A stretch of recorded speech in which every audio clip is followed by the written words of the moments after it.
El pueblo de Zamboanga, El Chabacano, un poquito español. Kasi yung Zamboanga, na under po ito sa Spanish colony noon. Tingnan nyo, ang linis, no? Ganito dito pag gabi. Tingnan nyo. Ito yung city hall nila. Itinayo ito no panahon sa mga Kastila. Tingnan nyo yung design ng ng city hall. Pero napakalinis, no? Tingnan nyo ang daan nila. Wala mang makitang mga plastic.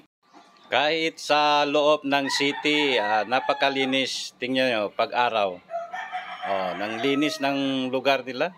Kasi yung Sambuangueño, El Chabacano, talagang sila sa kalinisan. Kasi na-influence nila doon sa Spanish na mga Spanish noon, mga Espanyol. Kahit sa labas ng tingnan nyo, sa labas ng city, ito highway nila. Dati 2 lane lang ito, ngayon 6 na. May bago pang tinatayo na overpass. Bago yan tinatayo nila. Malapit na ito matapos.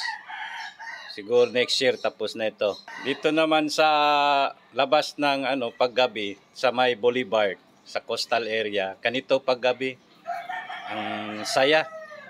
Madaming tao. Tingnan nyo. Napakaganda. Paggabi dito, ang daming mga pagkain. Throwback lang po. Thank you.